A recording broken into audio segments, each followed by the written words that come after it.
Semakin banyak Jia Luo berpikir tentang Feng Tianxing, semakin dia merasa marah. Tetapi setelah dipikir-pikir, ini juga merupakan kesempatan baginya. Jika dia bisa menjadikan Feng Tianxing anak ini miliknya, itu pasti akan memberinya reputasi yang hebat. Dan dengan kemampuan Feng Tianxing, dia tidak akan sia-sia. Ini adalah roti harum yang menggoda, dan Jia Luo enggan menyerah begitu saja. Dia juga memberitahu bawahannya bahwa begitu mereka menemukan keberadaan Feng Tianxing, mereka harus menghubungi Feng Tianxing sesegera mungkin. Mengesampingkan Feng Tianxing untuk saat ini, Jia Luo sekarang menaruh semua perhatiannya pada Nuo Xiqian Yuan, yang merupakan masalah yang paling harus dia selesaikan sekarang. Lelang diadakan sesuai jadwal, dan yang pertama muncul adalah harta terakhir dari lelang berikutnya, pil pemecah batas dari zaman kuno. Segera setelah Breaking Realm pil keluar, setan yang tak terhitung jumlahnya melihat ke atas. Jia Luo berhenti memperhatikan Breaking Boundary pil setelah berpikir sejenak. Benda ini supernatural untuk iblis di levelnya. Peningkatan ranah membutuhkan banyak sumber daya dan waktu, dan yang terpenting adalah bakat. Jika ada pil pemecah batas yang dapat digunakan di wilayahnya, secara alami akan dijarah oleh ribuan orang. Tetapi pil ini adalah satu-satunya yang tidak bisa. Karena obat mujarab ini bahkan tidak memadatkan kebijaksanaan spiritual, bagaimana bisa membantu orang kuat seperti dia menerobos tanpa kebijaksanaan spiritual? Semakin kuat ramuannya, semakin banyak fenomena aneh yang ada, dan keanehannya terlalu banyak untuk dihitung. Dan obat mujarab ini bahkan belum menyebar sedikit pun obat mujarab itu mungkin hoaks. Jia Luo tidak memilih membuang energinya untuk pil ini, tetapi Nuo Xiqian Yuan berbeda. Dia awalnya mencoba membodohi Jia Luo dan menarik perhatian Jia Luo. Pertama kali dia melihat Breaking Boundary Pill, dia berbicara langsung. 300.000 baut sutra, langsung adalah Wangza. Tatapan Jia Luo, yang baru saja dia pindahkan, kembali ke pil itu, dan kesadarannya langsung tertuju pada pil itu, mengamati dengan cermat. Tubuh obat mujarab gelap tidak memiliki aroma yang aneh, dan tidak ada yang namanya pola obat mujarab. Bagaimana ini bisa menjadi ramuan terobosan yang tak ternilai harganya?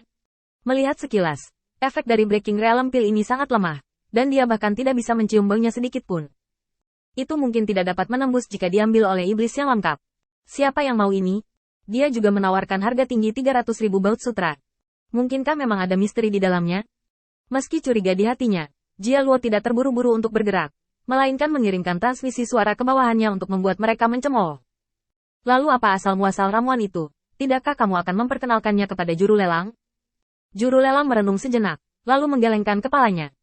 Penjual pil Breaking Realm menawarkan sumber daya kultivasi yang setara dengan 100 baut sutra, tetapi tidak menawarkan harga tinggi 300.000 baut sutra.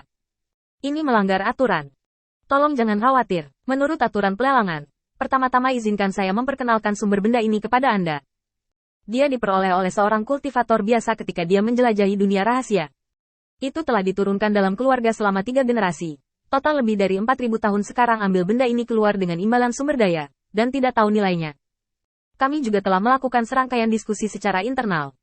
Kami tidak yakin dengan nilai ramuan ini, jadi kami menggunakan 100 baut sutra sebagai harga dasar, dan tidak ada batasan pada setiap kenaikan harga. Harap pikirkan baik-baik sebelum membuat keputusan.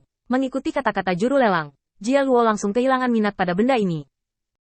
Lagi pula, jika ramuan ini benar-benar berguna, penjual tidak hanya menginginkan 100 sutra, dan sumber daya budidaya yang setara dengan 100 sutra ini sesuai dengan sumber daya yang diperlukan untuk menembus kondisi penghancuran tubuh, yaitu benda ini nyata nilainya mungkin dalam keadaan rusak.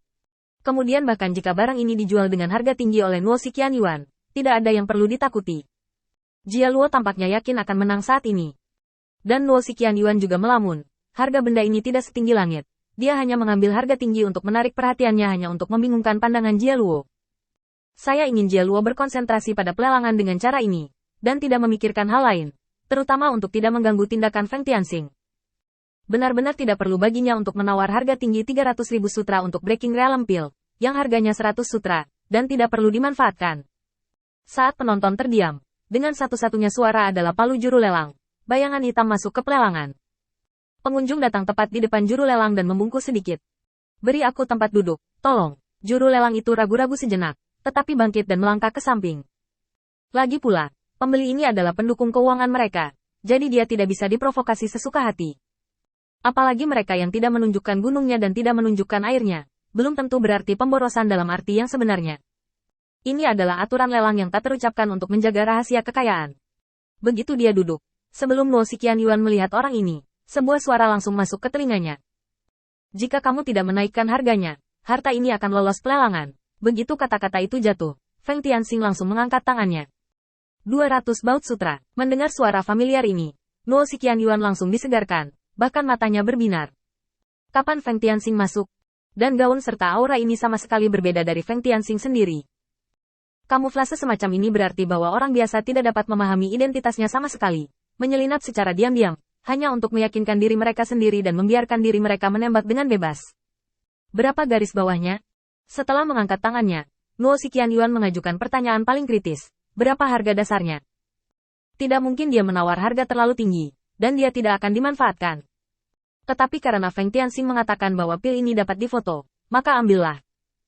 Harta tak ternilai. Feng Tianxing memberikan evaluasi 4 kata yang tampaknya biasa-biasa saja.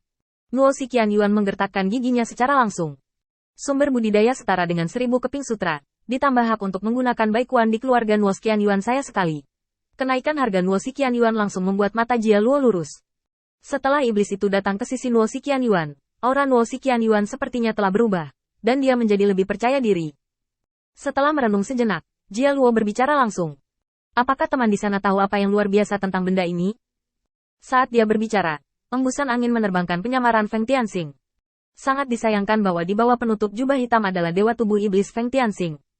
Sisiknya hitam seperti tinta, dan mata coklatnya penuh dengan rasa dingin. Jubah hitam jatuh, Feng Tianxing menoleh dengan acuh tak acuh, dan matanya tertuju pada Jia Luo.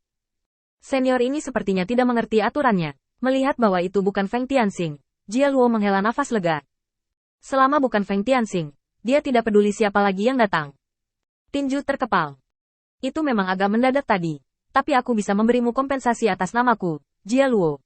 Untuk beberapa saat, penonton terdiam. Galuh. Klan iblis yang mengendalikan kekuatan klan iblis ini adalah mimpi buruk dari semua klan iblis yang hadir. Dia tegas dan tanpa ampun, dan dia tidak akan membiarkan siapapun yang menentangnya pergi. Berdiam diri dan berdoa agar dia pergi adalah cara terbaik untuk menghadapinya.